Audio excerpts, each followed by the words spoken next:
무엇합니까? 라는 제목인데요. 에서 이야기입니다. 에서 이야기 그러면 다 감을 잡을 거예요. 그렇지만 졸지는 마세요. 감을 잡더라도 그러겠거니 하고 마음을 닫지 말고 경청해 주셨으면 좋겠습니다. 요새 미국의 해외 정책이 많이 바뀌고 있는 것 같습니다. 세계의 골칫거리였던 IS 많이 들어보셨죠? IS를 퇴치하기 위해서 거기 쿠르드족들과 연대해가지고 힘을 합쳐서 IS를 소탕했다고 소리를 치더니 이제는 그 이야기 한 지 얼마 되지도 않았는데 쿠르드족을 배신하고 그 지역에서 병력을 철수해버렸다고 하죠. 뉴스를 통해서 들었을 겁니다. 그러니까 옆에 그들을 좀 좋지 않게 생각했던 터키라는 나라가 있는데 터키가 기다렸다는 듯이 쿠르드족을 폭격해버렸고요. 폭격당하여 피 흘리는 쿠르드족은 미국의 그 배신 행위를 맹비난하면서 지금 국제정세가 흘러가고 있습니다. 그런 미국이 오늘 우리나라에는 1조 3천억이라는 미군 체류비를 지불해왔는데 내년에는 6조를 내라. 이거 2배도 아니고 3배도 아니고 말이죠. 6조를 내라. 이렇게 압력을 넣고 있다고 합니다. 협상이 시작됐다고 그러죠. 그러니까 그 소리를 듣고 있던 대학생들이 속이 상해가지고 대사의 관저에 들어가가지고 담을 뛰어넘어 들어가서 시위를 하는 사건이 발생했죠. 자국 우선주의를 표방하는 미국의 입장을 모르는 것은 아닙니다만은 제가 볼 때는 미국이야말로 지금 대단히 위험한 거래를 하고 있는 것 같습니다. 대단히 위험한 거래를 하고 있는 것 같습니다. 세계 경찰 국가로서 세계 질서를 책임져 왔던 미국이 최근에 태도를 바꾸는 것을 볼 때 고개가 갸우뚱해지는 것이 한두 가지가 아니에요. 그런데 오늘 본문에도 에서와 야곱이 장자권과 팥죽을 놓고 줄다리기를 하고 있습니다. 거래를 합니다. 많은 설교자들은 이 본문을 놓고 에서의 경솔함과 야곱의 간사함이 만들어낸 대단히 위험한 거래라고 규정합니다. 그렇죠? 이 설교를 한두 번 들은 건 아닐 텐데 이게 대단히 경망스럽고 위험한 거래라는 것은 우리가 다 알고 있습니다. 신앙의 정도가 아니죠. 그러니까 국제 질서 안에만 위험한 거래가 있는 게 아니라 신앙 안에도 얼마든지 위험한 거래가 있을 수 있다라는 것이죠. 그렇다면 장자권을 사고 판 에서와 야곱이 왜 이런 위험한 거래를 하는 것일까? 왜 이 거래를 위험하다고 하는 것일까? 왜 거래하십니까? 오늘 설교 제목 잡았잖아요. 이 질문부터 해야 답이 나옵니다. 같이 읽어볼까요? 시작. 장자권은 누구의 것일까? 지금 팔고 살려고 하잖아요. 장자권을. 그렇다면 장자권은 에서 건가? 팔면 야곱 것이 되는가? 그런 뜻입니다. 장자권은 누구 거지? 그래서 야곱이 형의 장자 명분을 내게 팔라라고 오늘 본문에 이야기하고 있잖아요. 31절에. 그랬더니 에서가 뭐라고 대답을 해요? 이렇게 말해요. 내가 지금 배가 고파 죽겠는데 장자 명분이 내게 무슨 유익하냐? 이렇게 답변합니다. 이 두 형제가 호흡이 척척 잘 맞아요. 나쁜 짓 할 때는 호흡이 잘 맞게 돼 있어요. 원래 이렇게. 그렇잖아요? 그런데 이들이 장자권을 거래하고는 이들이 모르는 게 한 가지 있다고. 그것이 뭐냐면 장자권은 파는 사람 것이 아니라 본래 하나님 거예요. 자, 뭐라고요? 장자권은 누구 거? 하나님 것이에요. 그래서 인간이 팔고 매매할 수 있는 게 아닙니다. 원래 장자권의 본래 그 어원을 추적해 보면 베코라라는 단어인데 이 말은 무슨 뜻이냐? 이런 뜻이에요. 초태생, 처음 난 것 이런 뜻이거든요. 그럼 처음 난 것, 초태생은 누구 거냐라는 것을 명확히 밝혀놓은 성경 구절이 있습니다. 출애굽기 13장 말씀인데 같이 읽습니다. 시작. 이스라엘 자손 중에서 사람이나 짐승을 막론하고 태에서 처음 난 모든 것은 다 거룩히 구별하여 내게 돌리라. 이는 내 것이니라. 처음 난 것을 내게 돌려라. 왜냐? 이는 누구 거라? 하나님이 내 거라고 주장하시는 거예요. 그러니까 장자, 처음 태어난 것, 초태생, 이것은 동물이든 사람이든 다 누구 거다? 하나님 거다 그런 거예요. 근데 이들은 지금 뭐 하려고 그래? 자기들이 팔아먹으려고 그러잖아요.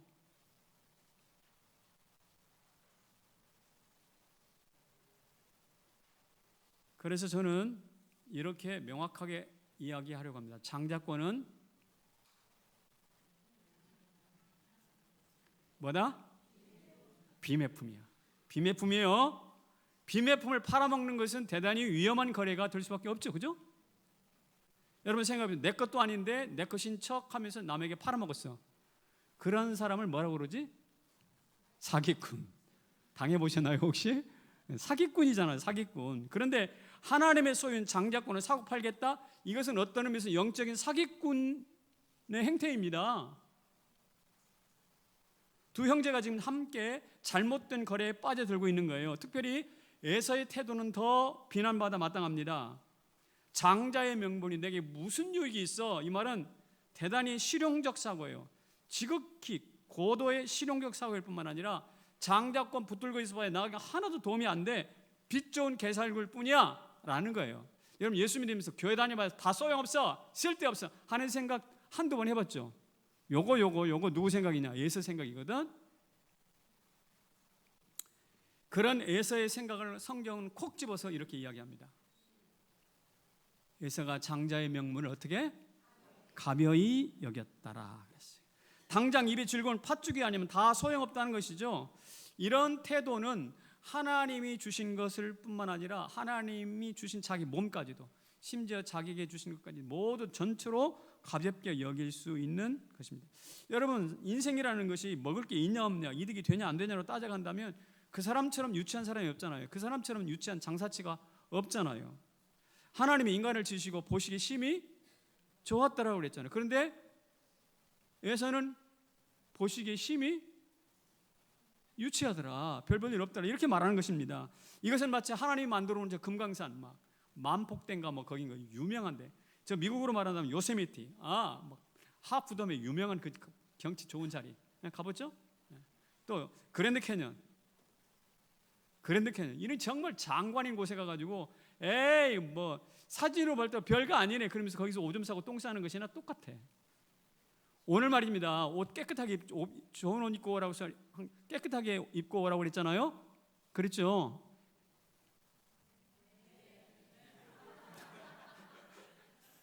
그러셨죠. 감사해요. 근데 지난주보다 확실하게 태도가 옷이 좀 달라진 건 달라진 거예요.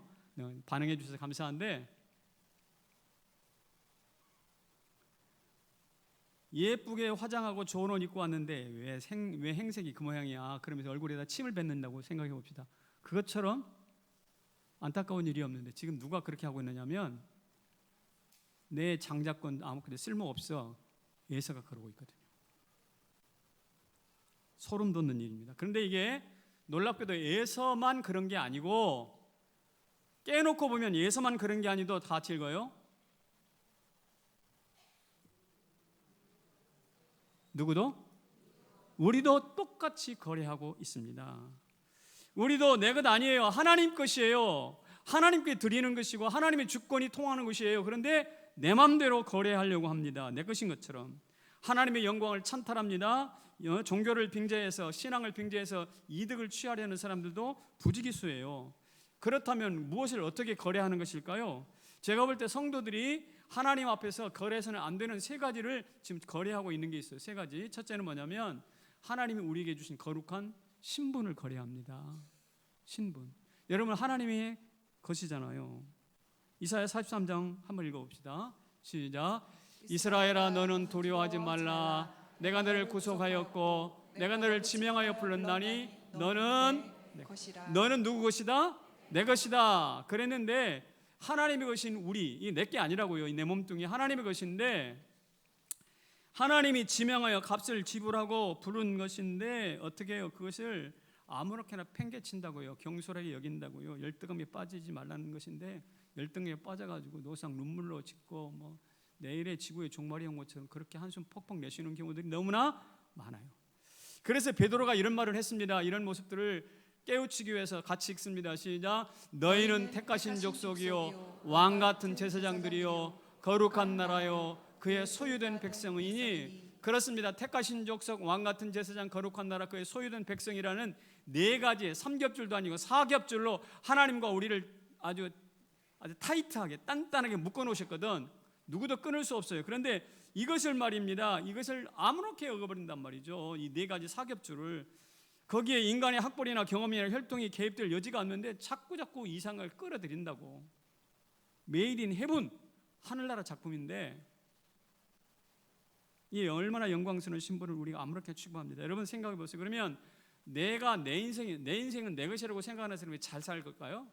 하나님께 아니라 내 거라고 주장했던 사람들이 바로 똑바로 살까요? 그렇지 않아요. 고상하게 살지 않더라고요.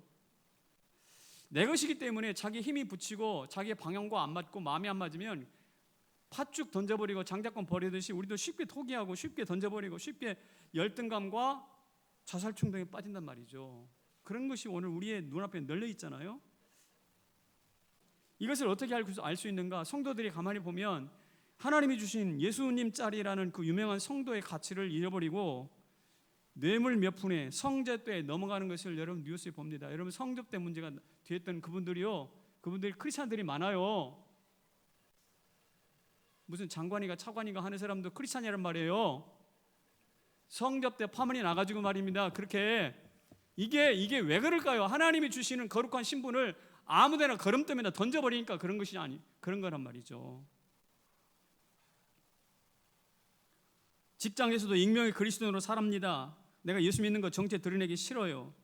그래서 누가 술 주면 막 거침없이 마셔요.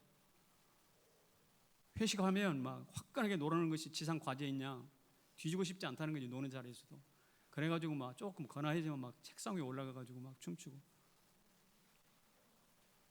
책상 위에 올라가서 춤추는 거 뭐 아시죠? 영어 장면에 보는 거 봤을 뿐인데 제가 어쨌든. 그러니까 예수 믿는 사람들이 익명의 신앙생활을 하다 보니까 세상 사람보다 더 할 때가 더 많아요. 하나님의 거룩한 신분을 체면에 팔아넘기는 거예요. 팥죽에 장작권 파는 거 똑같아요. 여러분 전라도 출신을 갯땅쇠라는 말, 전라도는 갯땅쇠라는 말 들어봤어요? 아니 한국 사람 아니에요. 그 소리도 못 듣고. 제가 전라북도 장수 출신이잖아요. 그런데 저는 몰랐어요. 장수 살 때는. 근데 서울을 올라오니까 전라도 놈들은 다 갯땅소야 그러더라고. 그게 무슨 말이지? 그랬더니 이게 천안 땅의 출신이다. 그래서 마당쇠 그러듯이 갯땅쇠 천안 땅의 출신이다라는 말을 그렇게 요약했나 봐요. 찾아보니까 태조 왕건, 고려를 거주한 태조 왕건이 자기 후손들에게 왕 통치를 할 때는 이 10가지를 꼭 지켜라 해가지고 내가 물려줬던 것이 훈요 10조라는 거예요. 역사 시간에 배웠을 거예요. 훈요 10조에 보면은 차량산맥 저 밑으로, 차량강 밑으로 있는 사람들은 관리로 등용하지 마라. 이 차량은 충청도와 전라도의 그 경계인데 거기 밑에 있는 사람들은 뭐하라? 관리로 등용하지 마라. 이 사람들은 배신한다. 뭐 이런 이야기인 것입니다. 그러니까 그 사람들은 수백 년 동안 무시당하면서 갯땅쇠로 놀림을 받고 살아왔는데 역사가들은 말입니다. 한국에서 새로운 사상과 새로운 물결을 일으켰던 사람들은 대부분 갯땅쇠 출신이래. 광주 학생의거, 5.18 그리고 심지어 동학에 이르기까지. 그러니까 그 시대에 새로운 물결을 일으키기 위해서 무던히 애썼던 사람들이 어디냐? 갯땅쇠 사람들이래. 뭐 완전히 옳은 말은 아니겠지만 귀를 기울여 볼 만한 사람 이야기입니다. 그래서 이렇게 결론을 냈어요. 전라도는 갯땅이 아니라 솥줄이 많은 갯땅이다. 갯벌. 여러분 갯벌이 옛날에는 막 메워버렸잖아요. 그 갯벌에서 엄청나게 많은 것을 얻어낸다 그러대요. 전라도는 갯땅이 아니라 뭐다? 갯벌이다. 거기서 얼마나 많은 소출을 얻어내는지 몰라.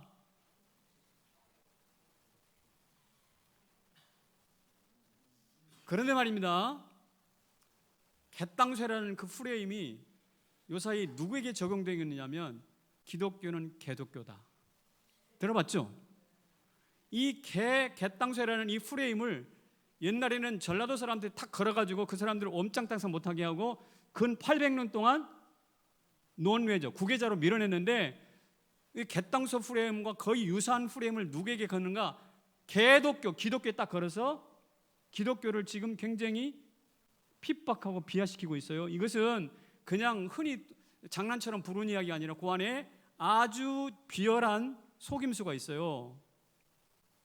그런데 문제는 그 개독교란 이야기를 누가 듣느냐? 그리스도인들이 듣고 역사 속에서 가장 강력한 핍박 속에서도 굴하지 않고 기독교를 건설해왔던 이 성도들이, 한국 성도들이 말입니다. 3.1운동하고 신사참배를 반대했던 한국 성도들이 최근에 와가지고는 정말 그 속에 꽉 그 프레임에 걸려서 아무것도 아닌 사람처럼 지금 개독교처럼 그렇게 살아간다고. 이게 바로 뭐냐? 속았다는 겁니다. 지금. 속았어요. 세상에 걸어놓은 프레임에 속았어요. 전라도 갯당서가 아니었던 것처럼 기독교는 개독교가 아닙니다. 그 프레임에 속지 마시기를 바랍니다. 근데 왜 속는가? 자기의 신분을 뭐 하니까? 거래하니까. 세상과 거래하니까. 그 사람들과 비율 맞추려고 하니까 거래가 되는 거죠.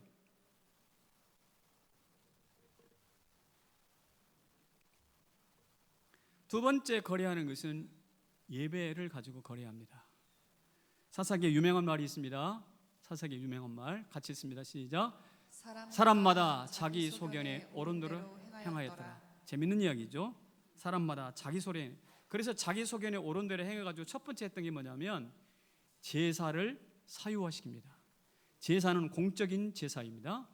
그런데 제사를 사유화시켰습니다. 사사기 말미에 보면 미가라는 사람이 나오는데 이 사람이 부자였던가 봐요. 그래서 길을 가는 레위인 청년을 하나 만났는데 너 레위인이구나. 너 우리 집에서 제사장 좀 해줘. 그래가지고 그 사람이 사설 제사장으로 고용이 됩니다.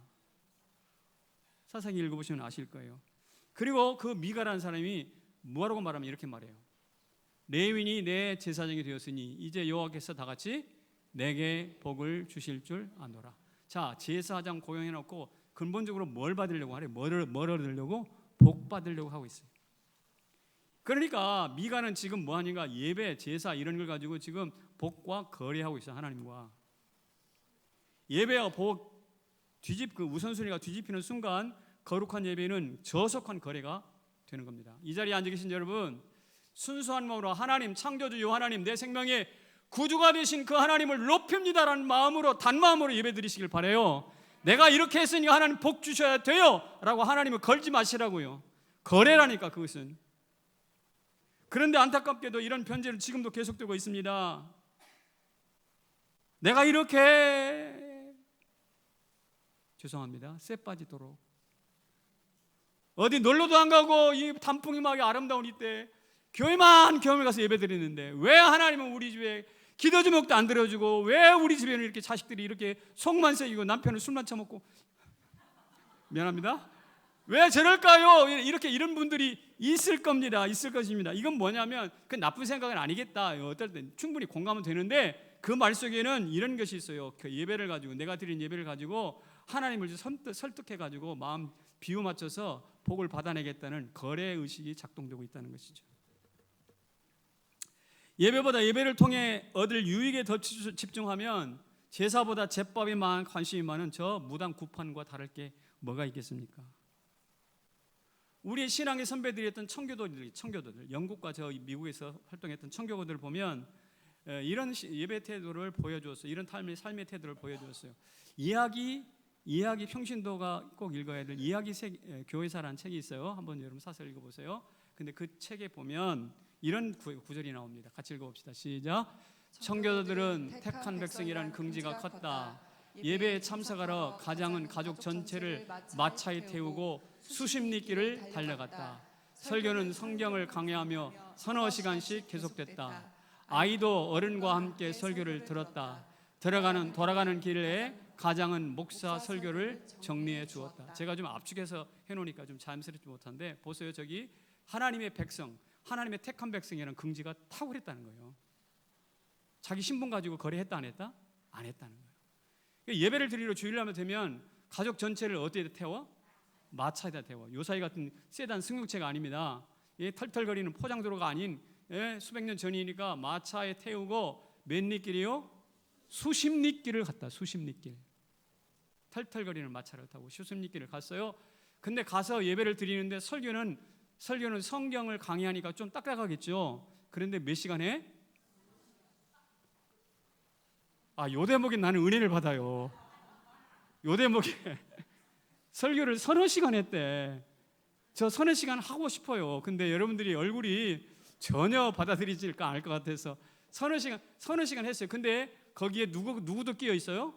아이들도 함께 앉아 있다는 거예요. 난 이 아이들이 참 존경스러워. 그러니까 신앙을 제대로 이어받는 거죠. 예?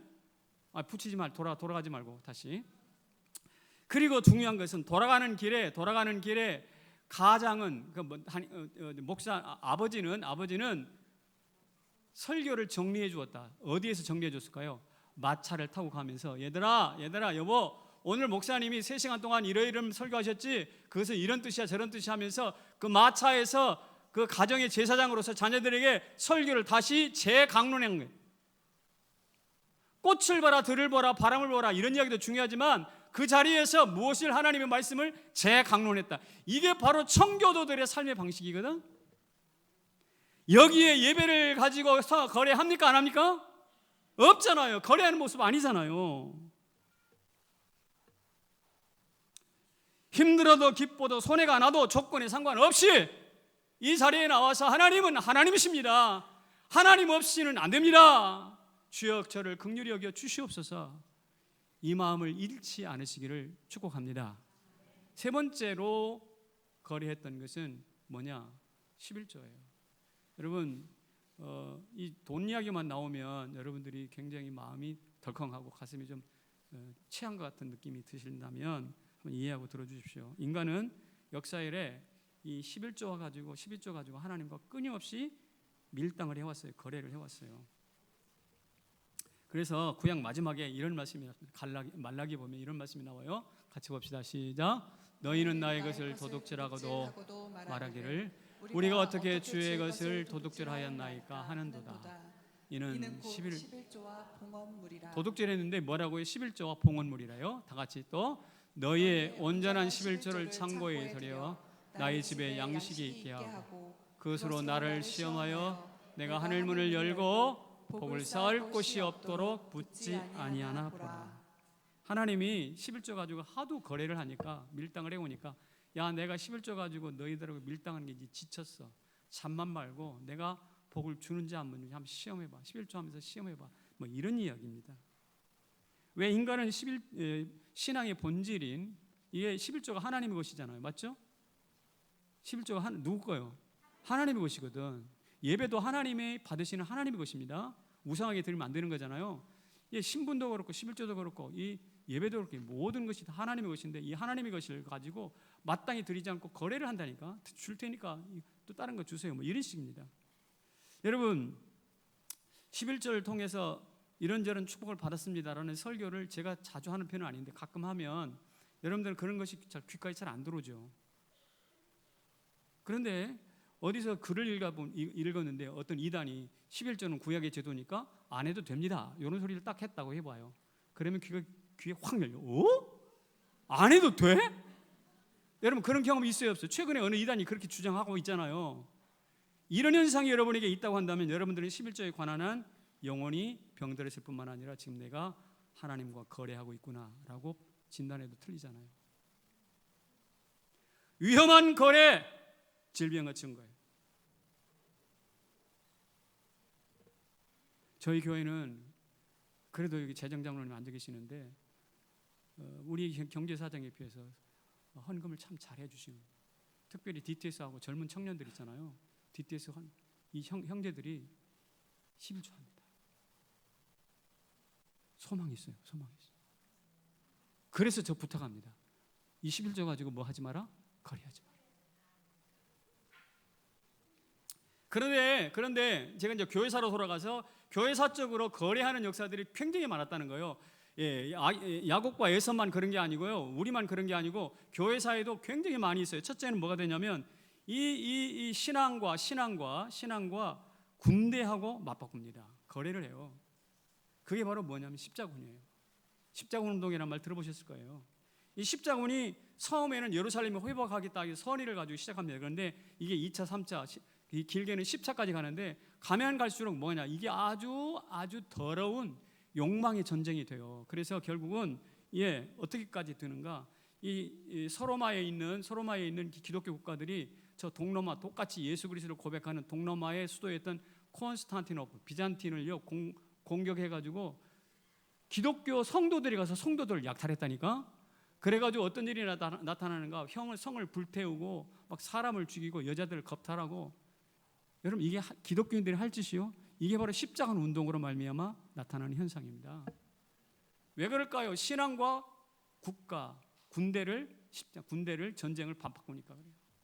그래서 그 사건 이후로 그 기독교가 융성했던 터키라든지, 지금으로 말하면 터키라든지 이런 지역이 모두 다 한꺼번에 어디로 넘어갔는가? 이슬람권으로 넘어가 버렸어요.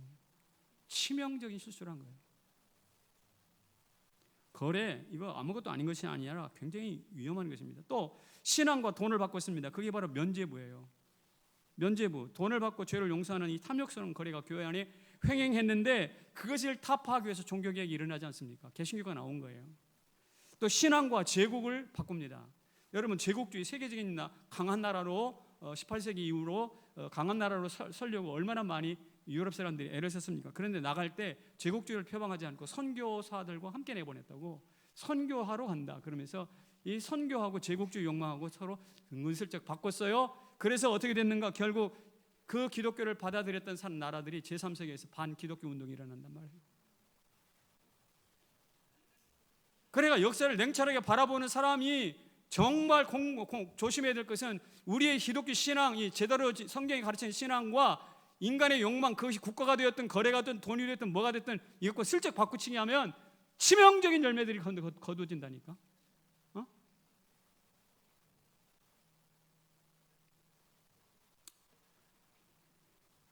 그 거래에 나는 상관없다, 이 자리에 나는 상관없어 라고 말할 사람이 몇이나 되겠습니까? 제가 여러분들 책망하는 거 아니에요? 객관적인 이야기를 하고 있으니까 한번 냉철하게 들어보세요. 아무도 여기에서 자유로울 수 없는 사람이 없어요. 그래서 저는 여러분들에게 이 네 글자를 강력하게 추천합니다. 뭐라고요? 원천봉쇄. 우리 일부 성가대가 도와주었는데 여기 우리 코러스 팀 큰 소리로 한번 네 글자를 읽어보겠습니다. 시작. 원천봉쇄. 네. 아침 안 먹었어? 다시 한번 시작. 원천봉쇄. 할렐루야. 우리 모두 다 같이 시작. 원천봉쇄. 원천봉쇄. 무엇을? 거래의 욕구를, 맞바꾸려고 하는 욕구를 원천봉쇄해야 됩니다. 그렇지 않으면 위험해요. 위험해져요. 우리 삶이 전체를 어떻게 위험해지는가? 마치 구멍난 배를 타고 태평양을 건너겠다는 것과 똑같아.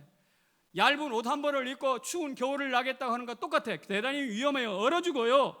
거래의 욕구를 원천봉쇄하십시오.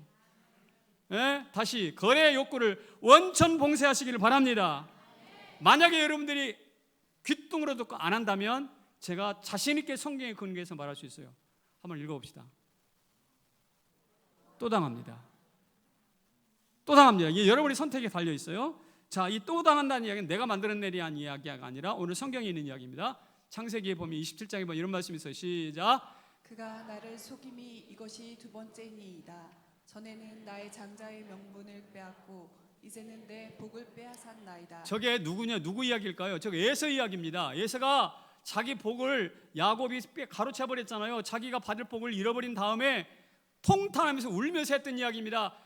아버지, 내 동생 저 이삭이는 야곱이는 저놈이 지난번에는 팥죽으로 내 장자껏 뺏어가더니 이번에는 내 복을 뺏어갔습니다. 몇 번 당한 거예요? 2번 당했어. 장자권 빼앗겼을 때 아차 아니구나라고 돌아와야지, 원천봉쇄 했어야지. 안 했는가? 안 하니까 어떻게 됐어? 또다시 이제는 복 있는 복마저 통째로 뺏겨버려요. 여러분, 이게 바로 뭐냐? 무슨 뜻이냐? 또 당한다는 거예요. 여러분, 성경에서 주시는 복 잃어버리고 또 잃어버리고 또 잃어버리고 남는 게 뭐가 남겠어요?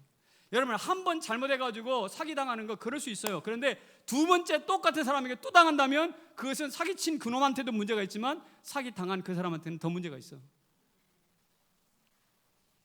내 말이 맞아요, 틀려요? 사실이잖아요. 거래 욕구 원천 봉쇄하시기를 바랍니다. 그렇지 않으면 이런저런 또 다른 위기 때문에 또 당한다니까. 또 당해.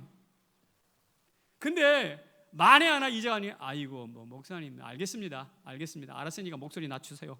뭐 이런 생각이 있을 사람이 두 번째 원천 봉쇄를 안 하면 두 번째 당하는 것이 또 있어요. 자, 뭐라고요? 예, 두 번 당하는 게 아니라 이제 남은 영혼까지 털리게 된다니까요. 영혼까지 털립니다. 여러분 이 에서에 대하여 히브리서 기자가 뭐라고 그랬냐면 이렇게 말해놨어요. 시작. 한 그릇 음식을 위하여 장자의 명분을 판 에서와 같이 망령된 자가 없도록 살피라. 거기 보면 에서와 같이 뭐한 자? 망령된 자라 없도록 해라 이 말입니다. 여러분 에서를 보니까 장자의 명분을 뺏기고 두 번 당하고 또 그럼에도 불구하고 엉터리로 살았던 것 같아요. 그래서 결국 망령됐다고 그랬는데 이 망령되다의 뜻은 뭐냐면 문지방 알죠? 문 열고 다니는 문지방과 걷다라는 말이 합성어예요. 망령되다는 말이 문지방과 걷다라는 말이 합성이라고요. 이를테면 제가 요 난간을 막 아슬아슬하게 걷는다고 생각해봐요. 여러분들이 볼 때 목사님 왜 저러시지? 넘어지시는데 이런 생각 당장 들잖아요. 아기가 갓난아기가 그 문지방 위에서 왔다 갔다 하면서 놀고 있다. 잘못하면 퍽 헛디뎌서 쓰러질 거 아닙니까? 위험하겠죠. 그래서 뭐라고 그래요? 거기서 내려와. 엄마가 당장 소리친단 말이에요. 그게 바로 문지방을 걷는 행위예요. 그러니까 문지방이라는 것은 안과 밖을 나누는 경계선인데 이 신앙의 경계선에도 문지방이 있단 말이에요. 이 문지방을 어떻게 아슬아슬하게 걷는 거 이게 바로 망령된 거예요. 11조 드릴까 말까, 예배 드릴까 말까, 갈까 말까, 할까 말까 이게 바로 문지방인데 여기를 걷고 있어 뭐요? 이게 위험할 뿐만 아니라 망령되는 거예요. 그래서 결국은요 영혼까지 털리는 것입니다. 영혼까지 털린 에서 그렇습니다. 원천 봉쇄를 거부한 에서 망령되다 영혼이 없는 잃어버릴 영혼이 없는 헛소베 같은 존재예요. 그러므로 사랑하는 성도 여러분, 우리도 신분에 맞지 않는 작은 일을 또 예배를 해치는 작은 일들 11조를 막는 작은 일들 문지방에서 서서 거래하듯이 그렇게 하면 안 됩니다. 아간의 작은 욕망이 아이성 전투를 패배하게 했잖아요. 맞죠? 그렇다면 오늘 우리 가운데서도 이렇게 작고 유치한 거래들 내 인생을 무너뜨린다니까요. 다시 한번 원천 봉쇄하시기를 축복합니다. 할렐루야. 그리고 끝이 아닙니다. 한 가지 더 있습니다. 하나님이 계산하시게 하라. 여러분이 주판 튕기면서 여러분이 계산하지 말고 누가 계산하게? 하나님이 계산하시게 하라. 그 이야기예요. 야곱과 에사가 단 한 번이라도 하나님의 마음을 생각했다면 어떻게 됐을까? 제가 볼 땐 자기가 투들였던 그 계산기 주판을 내려놓고 하나님 제 인생을 하나님이 계산해 주십시오 라고 하나님께 위탁했을 것 같아요. 왜냐하면 하나님의 계산법은 우리의 계산과 차원이 다르거든요. 하나님의 계산법을 한번 예를 들어 줘볼까요? 하나님이 계산하시면 어떻게 되는가? 떡덩이 5개, 물고기 2. 뭐라고 그러죠? 5병이요. 5병이어가지고 몇 명을 먹였어요? 5,000명 먹였어요. 5,000명. 5병이어로 5,000명 먹이는 것이 하나님의 계산법입니다. 좀 안 좋은 일에도 비슷한 원리가 적용됩니다. 요사이 돼지 열병 생겼죠. 돼지 열병으로 말입니다. 제가 자료를 보니까 14만 마리? 아마 요사이는 더 늘어났을 거예요. 거의 20만 마리 가까운 엄청난 돼지들이 지금 살아있는 꿀꿀꿀 하는 그런 상태로 지금 땅속에 묻혔단 말이에요. 그러니까 돼지 열병, 눈에 보이지 않는 열병으로 막 엄청난 재산상의 피해라든지 이 나라가 난리가 나고 있잖아요. 이게 하나님의 계산법이에요. 저는 오병이어와 돼지 열병을 통해서 하나님이 악을 어떻게 징계하시는가, 선을 어떻게 고양시키시는가, 이것을 저는 보고 있어요. 대단히 두렵습니다. 그러나 한편으로 대단히 기대가 됩니다. 이게 사실이라면 어느 날 내 인생이 거덜나기 전에 뭐하냐? 원천봉쇄하고 내 얄팍한 계산 내려놓고 누구로 계산하게 하라? 하나님으로 계산하게 하라, 이것입니다. 벼이삭 하나에는요, 벼 하나에는 벼 나달이 80개에서 많게는 170개까지 걸린대. 그래서 평균 130개의 나달이 달린대. 몇 개? 130개. 그래서 성경에 30배, 60배, 100배의 열매를 주신다는 말이 사실이에요. 그런데 요사이 생각해 보십시오. 최근 대기업들의 이익률이 반토막 이하로 다 떨어졌대요. 특별히 엊그제 신문 보니까 SK 같은 거기는 뭐 반도체가 값이 떨어져 가지고 전년 대비 14% 정도 이익이 나지 않아요. 그러니까 거의 이익이 없는 거예요. 은행 이자율도 사상 최저를 기록하고 있고, 어느 나라는 오히려 마이너스 금리를 적용한다고 이야기를 합니다. 세상은 이렇게 출렁거리고 있어요. 그런데 하나님의 나라, 하나님의 계산법은 전혀 달라요. 경기와 관계없이 하나님의 오병이어는 지금도 살아 있습니다. 유치하게 계산하는 사람들에게 돼지 열병과 같은 그런 일들이 나타날 수도 있는 것이에요. 큰 자가 작은 자를 섬기리라 라는 말씀처럼 빈털터리 야곱이 몸 하나 달랑 저 밧단함으로 갔다가 거부가 되어서 돌아오게 하는 것이 하나님의 계산법이거든요. 야곱을 죽이겠다고 칼 들고 왔던 에사가 마음이 바뀌어가지고 야곱의 안내자, 길안내가 되겠다, 그렇게 말을 하지 않습니까? 인간이 상상할 수 없는 하나님의 계산법이 지금 작동되고 있어요. 이것을 알면 내 주판 던져버리는 거예요. 이 하나님의 계산법을 알면 통이 커져요. 그래서 옛말에 이런 말이 있어요. 예수 안 믿는 우리나라 속담인데, 작은 부자는 누가 내고 땅이 내고 큰 부자는 누가 내? 하늘이 낸다. 하늘이 하나님 아닙니까? 여러분, 나의 계산기를 내려놓고 하나님으로 계산하게 하시기를 바랍니다. 그 예를 들어볼까요? 가나 혼인잔치 잔치 중간에 포도주가 떨어졌잖아요. 그때 어떻게 했습니까? 야, 빨리 시장 가서 포도주 사와라 그랬나요? 자기 계산했나요? 아니요. 마리아가 뭐라고 그랬어요? 예수님 뭐라고 말씀하십니까? 그대로 순종하라. 예수님께 맡겨드리고, 예수님 좀 이 상황을 계산해 주십시오. 예수님 방식으로 계산해 주십시오. 그랬더니 물동에다가 물 갖다 부어라, 퍼다 주어라. 하나님의 방법, 예수 그리스도의 계산법이 작동되니까 물이 변하여 뭐가 됐다? 포도됐다. 이게 바로 하나님의 계산법이 작동되는 현장이에요. 이 포도잔치, 이 결혼잔치가 여러분의 인생의 마당이 되시기를 축복합니다. 오늘 주인공이 여기 앉아 있어서 제가 좀 미안한 마음이 있지만 그래도 동의를 얻지 않고 이야기한 것을 양해해 주시기 바랍니다. 그분의 간증인데요, 교사를 지내신 분이십니다. 선생님 지내신 분이신데, 두 자매가 전도에 대한 뜨거운 불타는 마음이 있어서 훈련을 받고, 왜 시골 가면 5일장이잖아요. 5일장. 그 장터마당에 가가지고 메가폰을 사가지고 예수 믿으세요 하면서 몇 년 동안, 수년 동안을 복음을 전하기 시작합니다. 여기 앉아 있어요. 여기 앉아 계신 분이라고요. 열심히 전도하는데 학교 선생님이니까 학부형들 다 알 거 아닙니까? 그렇죠? 저 선생님 미쳤나 봐. 뭐 이렇게 뒤에서 수근수근 할 텐데 그거 계산하지 않았어요. 왜? 예수 창조주 하나님 전해야 되잖아요. 이야기했는데 어느 날 남편이 그것에 대해서 좀 부정적인 생각을 가지고 계셨던가 봐요. 그래서 메가폰이라는 것을 얻다가 숨겨버렸어. 나중에 알고 보니까 저 걸음더미에다가 있더래. 근데 순간 이런 생각이 들었대요. 아, 이러면 안 되는데, 이러면 하나님이 기뻐하시지 않는데. 순간 우리 그리스도인은 그런 생각 들지 않아요? 아니나 다를까 얼마 후에 남편이 뇌졸중을 맞았어요.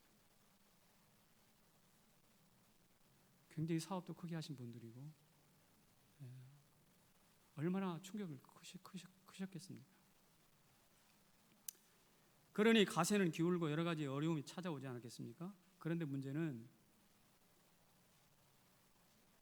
두 아들이 있었어요. 두 아들이 있었는데 이 두 아들이 하나님이 키우기 시작하는데 집에서 돈 한 푼 가져가지 않고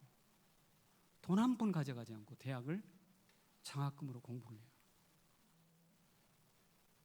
돈 한 푼 가져가지 않고 엄마 나 밥 등록금 내게 돈 주세요 이런 말. 대학을 졸업하고 나서는 이 머리 좋은 사람들이니까 내가 장교로 가야 되겠다. 그래가지고 장교 학사정교인지 뭔지 장교로 가가지고 월급을 받아가지고 안 쓰고 척척 저축을 해. 그리고 결혼할 때는 그 자금 가지고 결혼해. 결혼하기까지 부모로부터 일전 한 푼 도움을 받지 않아요. 정말 좀 독특하지 않나요? 그런데 그 두 아들이 지금은 대기업의 부장으로 승진하고 한 아들은 서울대를 졸업하고 미국에 가서 유학한 후에 목사 안수를 받아서 지금 알바니에서 목회를 하고 있어요.